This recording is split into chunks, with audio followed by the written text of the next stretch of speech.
Hey guys, my name is Amber. I'm a knitter. I'm primarily active on Instagram, but I decided to venture off into YouTube here. You can find me as Sweater Luck Next Time on Instagram, and I think I'm going to name this the Sweater Luck Next Time podcast just for, continuity. But really, I just wanted to use this as a platform for me to kind of share my knitted objects and let you guys know what I'm working on and what kind of yarns I'm buying, what I've just finished. I just really wanted to join that conversation a little bit more. I feel like I've seen so many YouTubers and so many knitters hop on board this podcasting kind of trend, and I really want to be a part of that because I've found so much joy in when I'm working on my projects and I'm working on my knitting. I just will turn on a podcast and knit with somebody, and I want that to be I want to be that for somebody too. But I also want to just track what I've done, as a personal progress tracker. What have I created month to month? What have I finished month to month? And actually see how many finished objects that I have. One problem that I had last year was that I was knitting so much. I am not joking when I tell you that I made something like 50 sweaters. And I mean, granted, a lot of them were super chunky ones in the very beginning, but by the end I was working mostly with worsted weight things, and I was just making so many garments. I want to be a little bit more thoughtful this year, and I want to track that if I can. So one of my goals is to really work with thinner yarns, so DK weights, fingering weights, even because primarily I worked with worsted weight and chunky weight last year, and I just feel like I was consuming too much, and I want to be more eco-conscious this year as well. One of my goals is definitely to stay away from the acrylics, as I'm sure a lot of you guys are aware. They don't biodegrade, so it's not the best for the earth to use them. I know it's super affordable and it's really hard to step away from that kind of price point, but I want to be conscious, and what that means is being conscious about the materials that things are made of, and then also being conscious about the sheer quantity of things that I'm making. One way to kind of temper that is to make things at a smaller gauge, so those DK weights and those fingering weights are just going to slow me down, and that's a good thing. I want to be slowed down. I don't want to be churning out a bajillion finished objects out of nowhere. Even though I'm a prolific knitter, I want to be making a lot of objects, but I just don't want it to be as thoughtless as last year. I was just making things because I could last year. This year I want to make things because I want to wear them, and I think that they're stylish, and I think that they're timeless, or that they'll last me a long time. Also, just a side note, if I'm really quiet, or if you can hear sounds in the background, that's because I'm in the bedroom and my roommate and my boyfriend are in the living room right outside, and they're both just watching football, and I don't really want them to hear me. If possible, it's just a little bit awkward. And if they can hear me, I'd rather it just be kind of hushed tones. I'm just sitting in the bedroom, literally just talking to myself about yarn in front of my phone, so it's a little awkward. Anyways, let's just jump right into it because I don't want this to last forever. I love a long video, but I don't know if my phone has the storage for it. So first finished object of the year is this sock set. I made this out of Manos Uruguay yarn, which is a fingering weight superwash merino wool nylon mix, I think. But yeah, I used the color cinnamon and the color Stratus to make it. It's pretty much just a vanilla sock, very standard, nothing special here. I used German short row heels.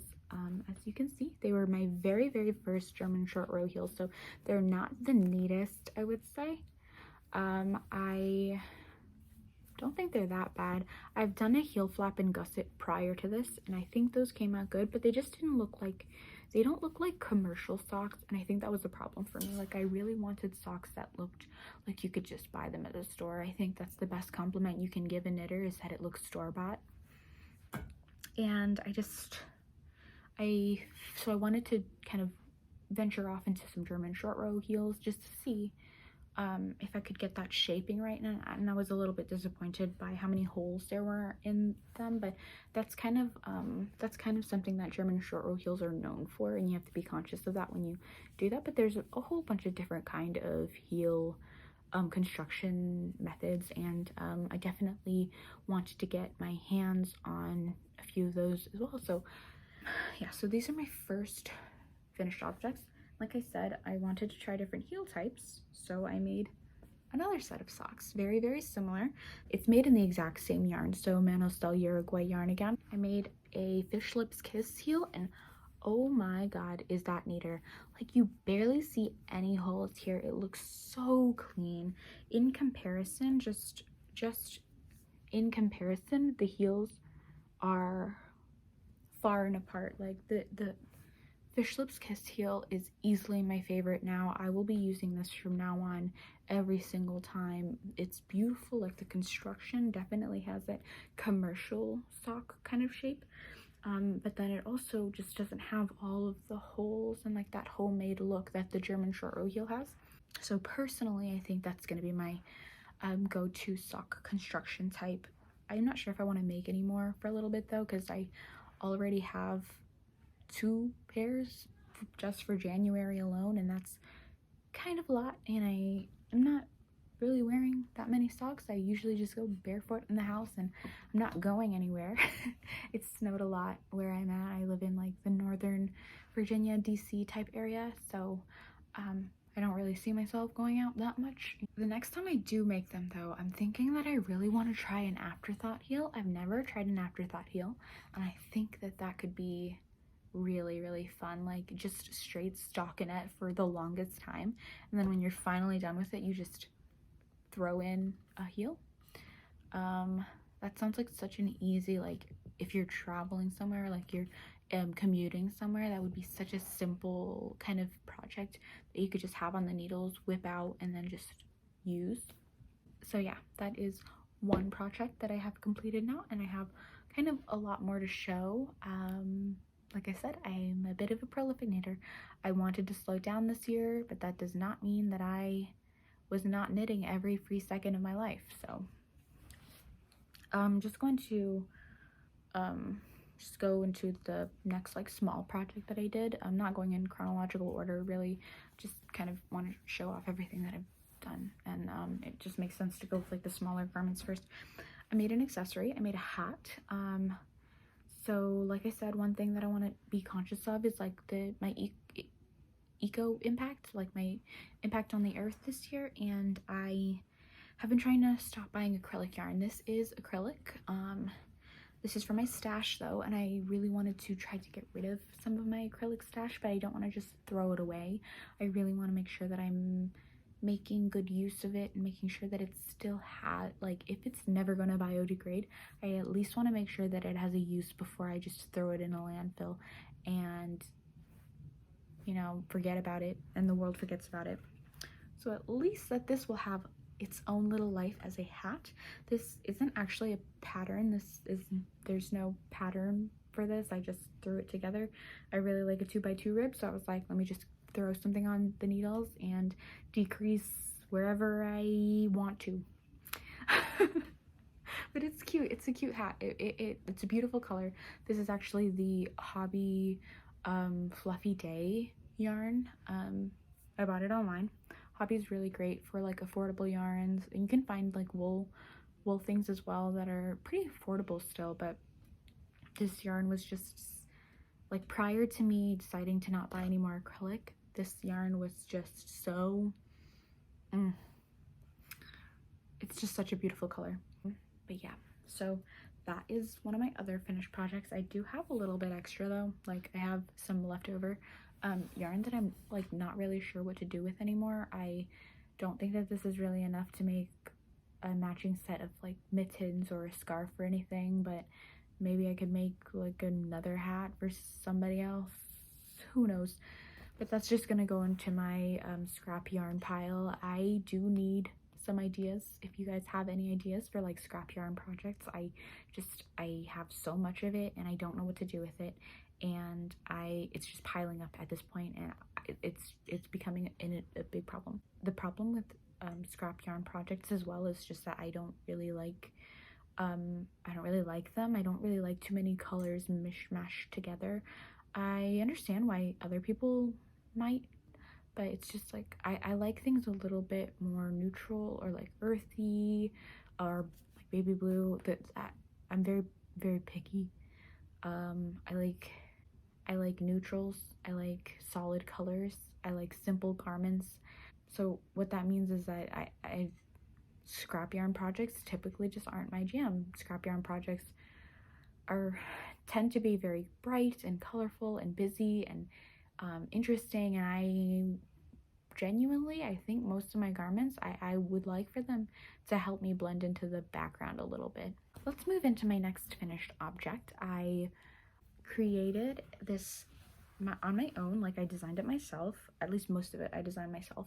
I won't lie, I did take the neckline a bit from a designer on Instagram. Her name is Witre,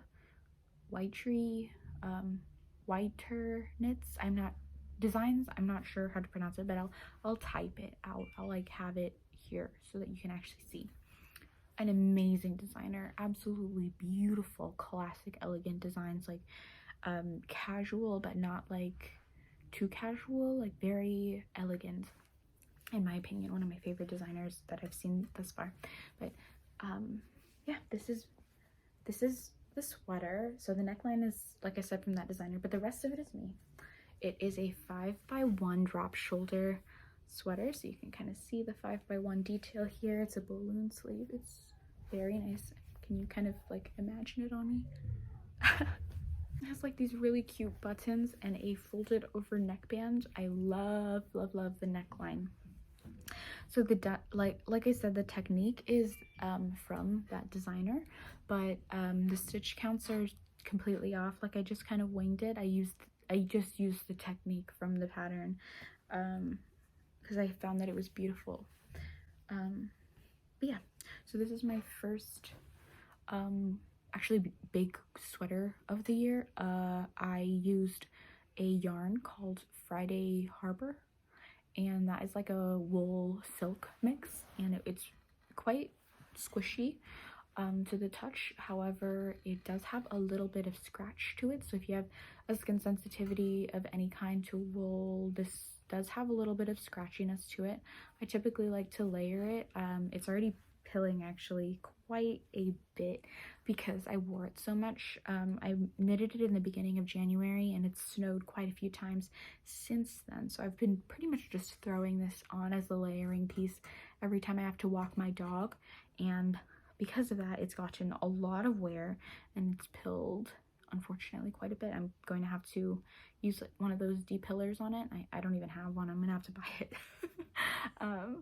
But this will be a good excuse to buy one because I really want to make sure that this stays pristine and gets a lot of wear this year. It's so cute. I'll throw up a picture of me wearing it, or like a picture of it just displayed so you can actually see a little bit more detail on what it actually looks like. And I'll also link I'll list the actual sweater that the neckline technique is taken from, because that is so worth doing too. But instead of a 5x1 rib, it's a 2x2 rib sweater design. So, and I think the sleeves are straight, they're not balloon sleeves. So just some random alterations there. Yeah, so this doesn't really feel like, this feels like half my design and then half of that Instagram knitwear designer, so I don't really want to take too much credit for this, but it is something that I made and it's pretty cute and I'm pretty proud of it. So that is my first finished sweater garment of the year. My next one though is this so it's this extremely wrinkled but very pretty raglan style sweater. The raglan stitches are actually cables. I saw this one pattern on Pinterest, I think, and it was so pretty, but I couldn't figure out, it didn't really say what it was from, and I couldn't find it anywhere. So I just decided, like, it's fine, I know how to make a raglan sweater. It looks pretty simple, just make the raglan stitches cables. I'll just try it out myself. And so I just winged it. I just tried to design it myself. And like in the middle of me designing it, I figured out what it was called. I figured out what the actual pattern was called. It's called a Songbird sweater, Songbird pullover or something like that. And I'll definitely write that down below too, but this isn't it. Don't think that this is it. This is just because I saw a picture of it and I couldn't find the actual pattern, and so I decided to try to make my own. But yeah, kind of wrinkled, but still pretty cute. It has these really nice balloon sleeves and a folded over collar. Because I designed it myself, I didn't actually add any German short rows to the neckline, so there's 0 neckline shaping, which is a little bit uncomfortable, to be honest. I'm not sure why I didn't add German short row shaping to it. I think it was just lazy, but the next time I do a raglan design, I definitely will be adding that. It's just a little bit more comfortable, and like if you go to a store, like a commercial, if you're buying a sweater, it always has the front a little bit shorter so that your neck can fit a little bit better. And in this scenario, it's not like it's folded, but it hugs to the neck quite tightly, and I don't really enjoy that. So that's just notes for the next time I do a raglan. If you're interested in something like this though, yeah, like I said, you can just, oh shoot, ignore that stain right there. I spilled coffee on it. But yeah, if you're interested in this, I would recommend looking up the Songbird sweater. This isn't exactly like that, but I just wanted to make something that imitated it because I couldn't figure out what it was called, and I just saw a picture and it just stuck in my mind, and I couldn't get it out of my mind until I made it myself. Now though, about this coffee stain, tips on getting it out. Like, I'm so sad. I decided to wear it yesterday, and like I tried to wet it with water and all that, but I shouldn't wear white. It should be illegal for me to wear white. I can't seem to take care of my clothes. I'm not clean enough to wear white. So this is highly unfortunate. I'm really upset about that, but yeah, tips on getting it out, if you have any. That is my second finished garment of the year. My third finished garment of the year is actually my own design. I'm so excited about this. I'm not sure if you guys are familiar with the brand Reformation. Hopefully you are, but they are a sustainable fashion line. It's very, very expensive, very pricey stuff. I could never afford anything from Reformation, and most of the time those clothes seem to be made for very thin women, and I have a little bit of shape to myself. I need a little bit of ease in my clothing, so I decided to make my own, so I don't have to worry about expensive clothes that may not fit me right because my bust is a little bit larger. Yeah, so Reformation is really well known for having those square shaped necklines, so really feminine, very elegant designs, and I was like inspired by that, so I made my own. It's not a winter knit, so I'm not sure why I made it in January, but it is just what I've done. So here you go. It looks like nothing. It looks like not much here, but I promise it looks amazing, and I'll put a little picture right here or somewhere around here so that you can actually see what it looks like on me. But it looks wonderful. Not to toot my own horn, but I'm already making another one. Sorry if the camera angle changed. My phone just died on me. Anyways, I think I was talking about this like Reformation style top. But yeah, it's one of my proudest designs to date. I'm so happy with how it turned out. Like, I could not be happier with the shaping of everything. Like, it looks so thought out. It looks so detailed. But the one thing I will say is just that the shoulders are on these kind of like square neck style tops are quite far out, so they don't really want to stay on your shoulders.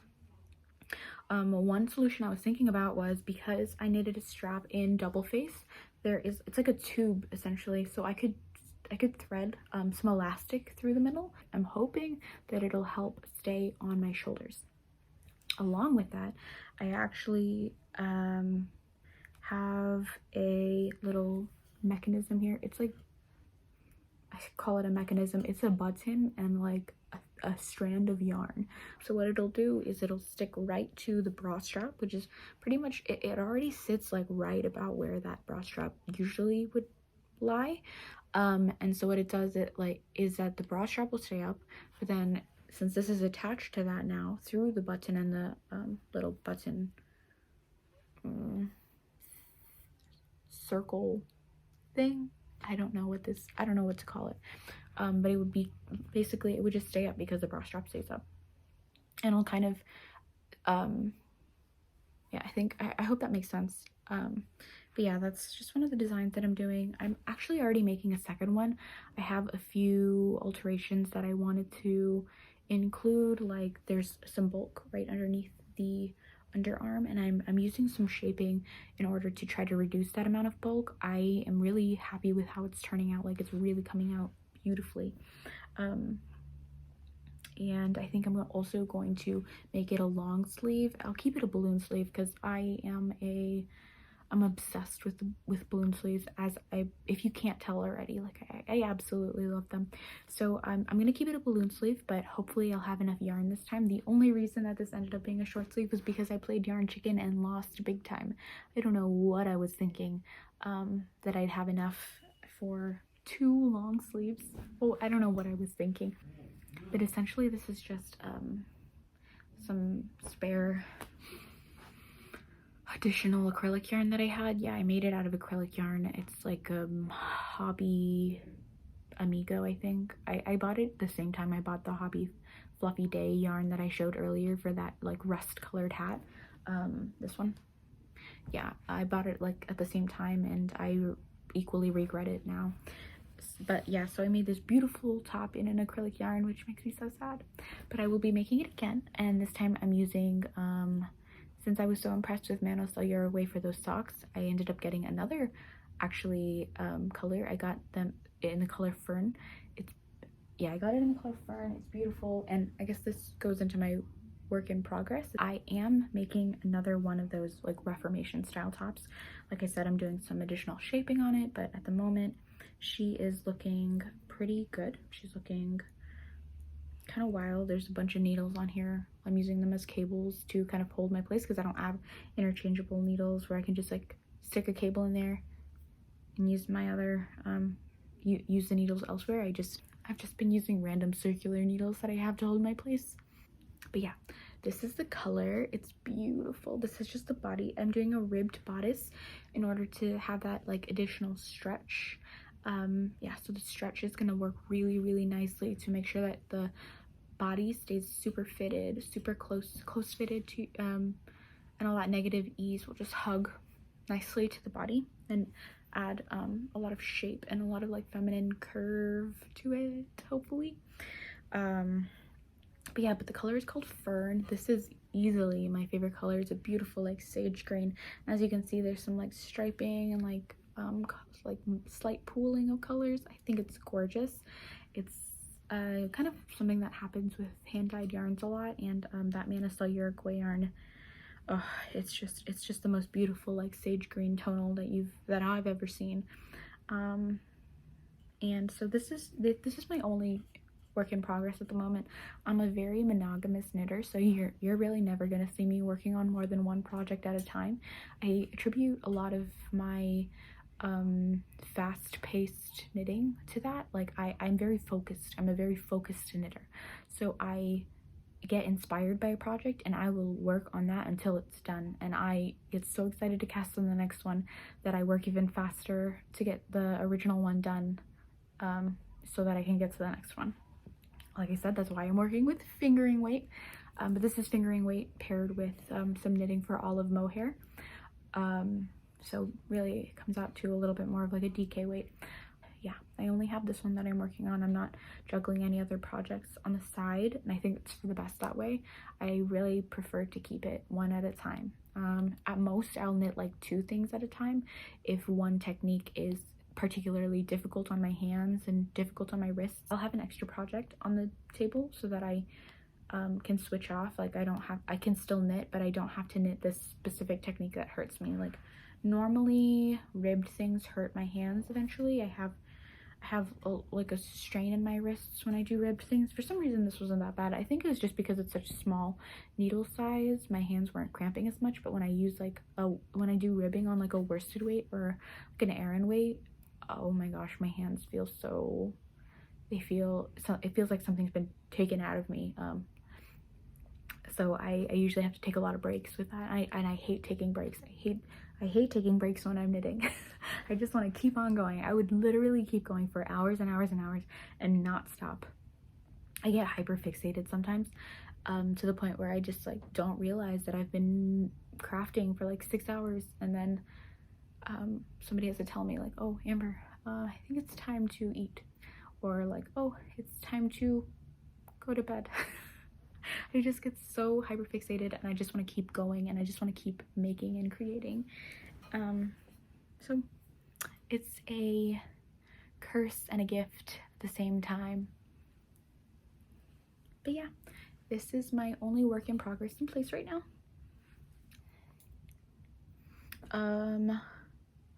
I did want to mention before we get into our acquisitions that I did make something that was not quite a garment. It's knitting related still, but it's not a garment. I, for some reason, was super inspired around New Year's time to just try something new. I saw these beautiful beads at the craft store and some like random rings, and I thought, oh my god, I could make some stitch markers out of this. I think I could really make some stitch markers out of this. And I gave it a shot, and it came out amazing. Chef's kiss, like all the way. It looks beautiful. Let me show you. So I've made a few by now. I've made actually a lot more than this. I say a few. I've made like 20 or 30 of them already. But this is just like a small selection of the ones that I currently have made. Not really sure how to show this. I hope that it'll focus, but they're gorgeous. Like here, there's one. It's like pretty much just like this really pretty braided looking gold. I'm probably gonna try to share a picture of it somewhere on the screen here because they're gorgeous, and I just don't know how to, I don't know how to hold it up to the camera appropriately. But yeah, other than that, those are all of the things that I've created this month. Hopefully I'm gonna have more next month. I have a feeling that there are a lot of really fun designs to come. But in terms of those projects, I have a few acquisitions that I wanted to talk about. Technically, some of these aren't actually acquisitions. Some of these are just like yarn that I've had for a little bit that I ordered like late last year that they're just like what I'm planning on knitting with this month, and they're recent enough that I'll call them acquisitions. It's fine. The first one, that Manos Uruguay yarn that I got in the color Fern for the second version of that like Reformation inspired top that I'm making. I still haven't named it yet. Maybe one day. But anyways, so yeah, this is just a hank that I did not wind up yet. But this is the yarn. It's Manos Uruguay in Alegria. It's beautiful. Look at that. Beautiful like tonality. It's just this wonderful green, sage green color that I am just in love with, and I've been pairing that with the Knitting for Olive Dusty Artichoke and their soft silk mohair, as you can see. So together they just make this, they just work so perfectly together. The colors are just wonderful, and I'm just so pleased with it. It did cost me an arm and a leg. Like those Reformation tops, they cost $300 to buy. Sure, yes, they cost $300 to buy, but why am I spending $200 to make it and thinking it's a good deal? Like, it's like, it costs $300 and that's way too expensive. So instead, I'll just pay $200 and make it myself. That makes no sense, right? But this is how I justify it in my mind. It makes sense in here, but it also doesn't make sense in here. I'm already working on that yarn. I've already wound up a significant amount of it, and I am working through it already. It's coming out amazing. It's coming out perfect, just the way I thought it would. I don't know how much longer I could keep this going because my phone keeps crapping out on me, but I'll just like mention a couple of the yarns that I have that I'm planning on knitting with. I have this um yarn that I got from Drops that I think is super, super cute. It's like a boucle style yarn, and I'm planning on making a very simple raglan style sweater. Like I said before, I will 100% be adding some short row shaping for the neckline. I think it'll be very, very easy to implement, and I'm not sure why I haven't done it already in my past raglan designs. But yeah, here it is.